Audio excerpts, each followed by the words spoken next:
নমস্কাৰ ছাত্ৰসকল, সমাজ বিজ্ঞানৰ আজি এটা নতুন বিষয় সংবিধান আৰু ইয়াৰ প্ৰয়োজনীয়তা। ইয়াৰ ওপৰত আজি তোমালোকৰ লগত কিছু কথা আলোচনা কৰিম। এই বিষয়টো লৈ আজি মই উপস্থিত হৈছোঁ। পোনপ্ৰথমে আমি সংবিধাননো কি তাক জানো। এতিয়া চোৱা, সংবিধান মানে সংবিধান হ'ল কোনো এখন দেশৰ মুখ্য কেন্দ্ৰবিন্দু। এইখনক কেন্দ্ৰ কৰিয়ে কি হয়, গোটেই দেশখনৰ কাৰ্য পৰিচালনা হয়। এতিয়া ঘৰ এখন যেনেকৈ চলিবলৈ কিছুমান নীতি নিয়ম লাগে, ঘৰখনত কিছুমান নিৰ্দিষ্ট নীতি নিয়মৰ মাজেৰে কিছুমান কাম বন হৈ থাকে। আমি সেইবোৰ সূক্ষ্ম দৃষ্টিৰে যদি চাওঁ তেতিয়া ভালদৰে গম পাবা যে আমাৰ সদায় ঘৰখনত কেতিয়াবা কিছুমান টাইম টেবুল মেইনটেইন হয়। যেনে খোৱাৰ সময় থাকে, শোৱাৰ সময় থাকে, খেলিবলৈ যোৱাৰ সময় থাকে, ঠিক তেনেদৰে কাম কৰিবলৈ যোৱাৰ সময় থাকে। এনেকুৱা কিছুমান নিৰ্দিষ্ট সময় ঘৰখনত মেইনটেইন হৈ থাকে। এই নীতি নিয়মবিলাক ঘৰখনত লিখা নাথাকে যদিও ক'তো, কিন্তু আমি সেইবিলাক মানি চলোঁ। কিছুমান নীতি নিয়ম তেনেকৈ আৰু আছে কিছুমান ডাঙৰক সন্মান কৰা, সৰুক মৰম কৰা ইত্যাদি এইবোৰো চলি থাকে। গতিকে এইবিলাক ঘৰখনত চলি থকা কিছুমান নীতি নিয়ম, আৰু এই নীতি নিয়মবিলাক ক'তো লিখা নাথাকে, কিন্তু তথাপি এই নীতি নিয়মৰ জৰিয়তে প্ৰত্যেকখন ঘৰ চলি থাকে। ঠিক তেনেদৰে ঘৰখনৰ নিচিনাকৈ আমাৰ যি সমাজ আছে, সমাজখন চলি থাকিবলৈও কিছুমান নীতি নিয়মৰ প্ৰয়োজন হয়। আৰু এইবোৰ ক'তো লিখা নাথাকে, কিন্তু তেনেকৈ সমাজখন কিছুমান নীতি নিয়মৰ নিৰ্দিষ্ট নীতি নিয়মৰ মাজেৰে চলি থাকে।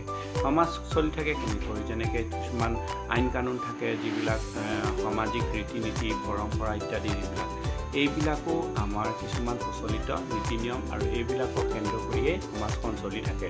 আৰু সমাজখনত এই নীতি নিয়মবিলাক নামানিলে মানুহবিলাকৰ মাজত কি হয়, সংঘাত হয়, উচ্ছৃংখল মানুহৰ জীৱন যাপন হয়। মানুহে উচ্ছৃংখলকৈ জীৱন যাপন কৰে। এই নীতি নিয়মবোৰ যদি মানি নলয়, সমাজত মানে বদনামী হ'বলগীয়া হয়। গতিকে সমাজ এখন চলি থাকিবলৈও তেনেকুৱা কিছুমান নীতি নিয়ম লাগে। আমাৰ তেনেকৈ বিদ্যালয় এখন চলি থাকিবলৈও কিছুমান অনুষ্ঠান প্ৰতিষ্ঠানবিলাকো তেনেকুৱা নীতি নিয়মতে চলি থাকে। আমাৰ বিদ্যালয় এখনতে চোৱাচোন, তোমালোকৰ নিজৰ বিদ্যালয়খনতে চোৱা। বিদ্যালয়খন সদায় তোমালোকে নিৰ্দিষ্ট সময়ত আহা, বিদ্যালয়খনত পাঠদান কৰা হয়, তোমালোকে পাঠদান গ্ৰহণ কৰা, প্ৰাৰ্থনা গাবলৈ এটা নিৰ্দিষ্ট সময় যোৱা, তোমালোকৰ খোৱা বোৱা এটা নিৰ্দিষ্ট সময় থাকে, খেলা ধূলাৰ কাৰণেও বিদ্যালয়ত এটা নিৰ্দিষ্ট সময় বান্ধি দিয়া থাকে, লাইব্ৰেৰীলৈ যোৱা এটা নিৰ্দিষ্ট সময় থাকে। গতিকে এইবিলাক তোমালোকৰ কিছুমান নীতি নিয়মৰ মাজত বিদ্যালয়খন চলি থাকে। গতিকে এইবোৰ প্ৰত্যেকবোৰ বস্তু চলিবলৈ কিছুমান নীতি নিয়ম থাকে, আৰু সেই নীতি নিয়মৰ মাজেৰে চব বস্তু চলি আছে। আমি কেতিয়াবা সেইবোৰ ভালকৈ চালে বুজিম বা দেখিম, কিন্তু কিছুমান বস্তু আমাৰ চকুত নেদেখাকৈ চলি থাকে। গতিকে দেশ এখন যদি তেনেকৈ চলিবলগীয়া হয়, আমি মানুহৰ কথা ক'লোঁ, সমাজৰ কথা ক'লোঁ, অনুষ্ঠানৰ কথা ক'লোঁ, ঠিক তেনেদৰে দেশ এখন যদি চলিবলৈ হয়, দেশখনৰ কাৰণে কিছুমান নীতি নিয়ম লাগিব। এই নীতি নিয়মবিলাক ক'ত থাকিব? এই নীতি নিয়মবিলাক ক'ৰবাত মানুহে কিছুমান দেশত এইবিলাক মুখে মুখে প্ৰচলিত হয়, আৰু কিছুমান দেশত এইবিলাক নীতি নিয়মবিলাক, দেশ পৰিচালনাৰ নীতি নিয়মবিলাক ক'ৰবাত লিপিবদ্ধ থাকে। এই দেশ পৰিচালনাৰ নীতি নিয়মবিলাককে আমি কি বুলি কওঁ, টোকা আকাৰে যেতিয়া পাওঁ, লিখিত ৰূপত যেতিয়া পাওঁ, তাক আমি সংবিধান বুলি কওঁ। এতিয়া আমাৰ ভাৰতৰ যিখন সংবিধান আছে, ভাৰতৰ সংবিধানত দেশখন কেনেকৈ পৰিচালনা কৰিব লাগিব, দেশখনত কি কি নিয়ম নীতি প্ৰযোজ্য হ'ব, চৰকাৰ কেনেকৈ চলিব, চৰকাৰৰ কাম কি হ'ব, এনেকুৱা ধৰণৰ কাম কাজবিলাক, এনেকুৱা ধৰণৰ কথা বতৰাবিলাক, নিয়ম নীতিবিলাক আমাৰ সংবিধানখনত উল্লেখ আছে। ঠিক তেনেদৰে তোমালোকৰ যিখন ভাৰতীয় সংবিধানৰ কথা ক'লোঁ, এতিয়া প্ৰত্যেক দেশৰে নিজৰ নিজৰ সংবিধান আছে, আৰু সেই দেশৰ সংবিধানবিলাকৰ নীতি নিয়মৰ আধাৰত দেশবিলাক পৰিচালিত হৈ আছে। গতিকে সংবিধান এখন প্ৰয়োজন হয়, মানে সমগ্ৰ ৰাষ্ট্ৰখন কেনেকৈ পৰিচালিত হ'ব, তাৰ কাৰণে সংবিধানখন প্ৰয়োজন হয়। গতিকে প্ৰয়োজনীয়তা কিয় সংবিধান এখন লাগে? এতিয়া চোৱা, এখন দেশত যিসকল নাগৰিক বাস কৰে, সেই নাগৰিকসকলৰ নিজৰ যিটো ব্যক্তি স্বাধীনতা, তেওঁলোকৰ ব্যক্তি স্বাধীনতা ৰক্ষাৰ কাৰণে সংবিধানৰ প্ৰয়োজন হয়। সংবিধানে তেওঁলোকৰ প্ৰয়োজনীয় অধিকাৰ আৰু কৰ্তব্যসমূহ কি কি হ'ব সেইবিলাক সংবিধানত ব্যাখ্যা কৰা থাকে বা উল্লেখ কৰা থাকে আৰু নাগৰিকে প্ৰত্যেকজন নাগৰিকে সেইমতে সেই সা সুবিধা বা অধিকাৰসমূহ বা অধিকাৰসমূহ উপভোগ কৰে আৰু কৰ্তব্যসমূহ তেনেকৈ পালন কৰিবলগীয়া হয়। গতিকে 1 নম্বৰ যে সংবিধানত নাগৰিকৰ অধিকাৰ আৰু কৰ্তব্যসমূহ উল্লেখ থাকে। গতিকে সেইবোৰৰ জৰিয়তে ব্যক্তিজনে নিজৰ ব্যক্তি স্বাধীনতা উপভোগ কৰিব পাৰে। দ্বিতীয়তে নাগৰিকসকলৰ প্ৰত্যেকৰে নিজৰ নিজৰ যিটো সুকীয়া সত্তা এটা থাকে। প্ৰত্যেকৰে বিভিন্ন জাতি জনগোষ্ঠীৰ লোক থাকে নাগৰিকসকলৰ মাজত। ধৰ্মীয় তেওঁলোকৰ বিভিন্ন আচাৰ ব্যৱহাৰবিলাক বেলেগ, তেওঁলোকৰ ৰীতি নীতি পৰম্পৰাবিলাক বেলেগ। গতিকে বিভিন্নতা আছে সেই দিশৰ পৰা। গতিকে এই বিভিন্নতাবিলাকো যাতে সংবিধানৰ গাদীৰ ভিতৰত বা সংবিধানৰ পৰিসৰৰ ভিতৰত থাকি যাতে এই তেওঁলোকৰ স্বকীয়তাবোৰ থাকে, তেওঁলোকৰ নিজৰ নিজৰ আচাৰ ব্যৱহাৰ, ধৰ্মীয় ৰীতি নীতি, কলা সংস্কৃতি ইত্যাদিবিলাক যাতে তেওঁলোকে পালন কৰি থাকিব পাৰে, তাৰ কাৰণেও সংবিধানে ব্যৱস্থা কৰি দিয়ে।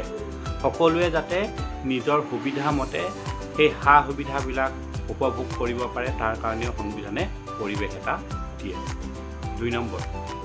তৃতীয়তে আমাৰ চৰকাৰ এখনে বিভিন্ন সময়ত জনকল্যাণৰ কাৰণে বিভিন্ন ধৰণৰ কাম কাজসমূহ কৰে।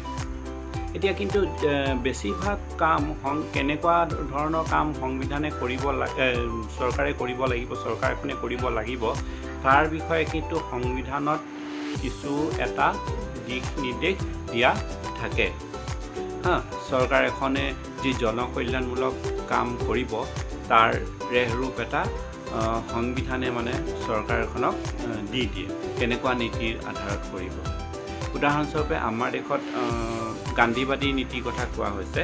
সংবিধানত নিৰ্দেশাত্মক নীতি বুলি এটা নিৰ্দিষ্ট নীতি কিছুমান আছে। তো তাৰ আধাৰত কিছুমান জনকল্যাণমূলক কাম কৰিবলৈ কোৱা হৈছে। আৰু চৰকাৰে সেই জনকল্যাণমূলক কাম কাজৰ আধাৰতে আজিৰ দিনত তোমালোকৰ যি বিনামূলীয়া শিক্ষা, তাৰ উপৰিও স্বাস্থ্য ৰক্ষাৰ কাৰণে ব্যৱস্থা কৰা, ঠিক তেনেদৰে ধূম্ৰপান নিষেধ ইত্যাদি ধৰণৰ বিভিন্ন ধৰণৰ পৰিৱেশৰ প্ৰতি যত্ন লোৱা ইত্যাদি ধৰণৰ বিভিন্ন ধৰণৰ কাম কাজবিলাক কৰিবলৈ লৈছে। গতিকে এইবিলাক জনকল্যাণমূলক কামৰ কাৰণে নীতি আধাৰত কৰি আছে আৰু যিটো সংবিধানত অকণমান উল্লেখ আছে এনেকুৱা ধৰণৰ চৰকাৰ এখনে কাম কৰিব লাগে বুলি। গতিকে চৰকাৰে কোনখিনি কাম কৰিব, কোনখিনি কাম নকৰিব, তাৰ এটা মানে দিশ নিৰ্দেশ সংবিধানত উল্লেখ থাকে, চৰকাৰৰ কৰণীয় খিনি। সেইটো এটা কথা। তাৰপিছত আমাৰ চৰকাৰৰো 3টা ভাগ আছে। চৰকাৰ এখন আমি ওপৰা-ওপৰিকৈ দেখিলে এখন চৰকাৰ চলি থকা নিচিনা লাগে, কিন্তু চৰকাৰৰ 3টা ভাগ আছে। চৰকাৰৰ এই 3টা ভাগ আমি কাৰ্যপালিকা, আইনপালিকা আৰু ন্যায়পালিকা, এই 3টা ভাগত ভাগ কৰিব পাৰোঁ। মই থুলমূলকৈ কৈ দিছোঁ। কাৰ্যপালিকা হৈ গ'ল যিসকলে আইন কাৰ্যকাৰী কৰে, মানে আইনখন কামত খটুৱায়। আইনপালিকা যিসকলে আইন বনায়, আৰু ন্যায়পালিকা যিসকলে আইনৰ বিচাৰ কৰে। গতিকে এই 3টা বিভাগ চৰকাৰৰ চলি থাকে এখন ৰাষ্ট্ৰত বা এটা প্ৰশাসন যন্ত্ৰৰ অধীনত। গতিকে চৰকাৰৰ যে এই 3টা বিভাগে কোনখিনি কাম কৰিব পৃথকে পৃথকে উল্লেখ কৰা আছে সংবিধানত, যে 3টা বিভাগে যাতে কৰিবলগীয়া কামখিনিৰ মাজত সংঘাতৰ সৃষ্টি নহয়, 3টা অংগই যাতে ধুনীয়াকৈ কামখিনি কৰিব পাৰে, তাৰ কাৰণে নিৰ্দিষ্ট কৰি পিনি তেওঁলোকৰ কাম কাজৰ উল্লেখ কৰি দিয়া থাকে সংবিধানত। ক্ষমতাবিলাক তেওঁলোকক ভাগ কৰি দিয়া থাকে আৰু এই কামটো সংবিধানে কৰে। চৰকাৰৰ বিভিন্ন বিভাগবিলাকৰ মাজত ক্ষমতাৰ মানে এটা ভাগ বতৰাবোৰ ধুনীয়াকৈ সংবিধানত উল্লেখ কৰা থাকে। তাৰপিছত আমাৰ যিটো চৰকাৰ ব্যৱস্থা আছে, চৰকাৰ ব্যৱস্থাটো নিয়ন্ত্ৰিত কৰি ৰাখিবলৈও আমাৰ সংবিধানৰ প্ৰয়োজন হয়। আমাৰ দেশখন যেনেকৈ চলি থাকে, দেশখন চলি থকা অঞ্চলত বিভিন্ন শক্তি নিহিত হৈ থাকে। এতিয়া তোমালোকৰ যিটো চৰকাৰ ব্যৱস্থা আছে, সেই চৰকাৰ ব্যৱস্থাটো যেতিয়া কেতিয়াবা এনেকুৱা হয় যে তেওঁলোকে সংখ্যাগৰিষ্ঠতাৰ ভিত্তিত কেতিয়াবা অতিমাত্ৰা তেওঁলোকে স্বেচ্ছাচাৰী হৈ পৰে। গতিকে এনেকুৱা স্বেচ্ছাচাৰী হৈ গ'লে তেওঁলোকক ৰোধ কৰাৰ উপায় নাথাকে। গতিকে সংবিধানত কিছুমান মানে এনেকুৱা বাধ্যবাধকতা থাকে, চৰকাৰৰ কাৰণে কৰিবলগীয়া কিছুমান কৰণীয় থাকে, যিবিলাক কৰিলে মানে যিবিলাকৰ মতে চলিলে চৰকাৰখন কেতিয়াও স্বেচ্ছাচাৰী নহয় বা অতিমাত্ৰা মানে তেওঁলোক স্বেচ্ছাচাৰী হৈ নাযায়। আৰু একেবাৰে শেষত চৰকাৰখন সুপৰিচালিত হ'বলৈ সংবিধানৰ প্ৰয়োজন হয়।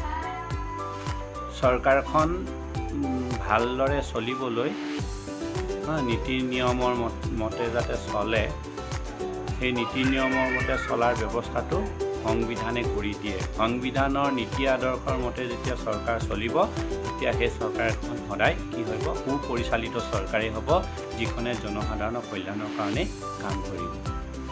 গতিকে এইকেইটাই হ'ল সংবিধানৰ প্ৰয়োজনীয়তাৰ ওপৰত তোমালোকে জানিবলগীয়া কথা।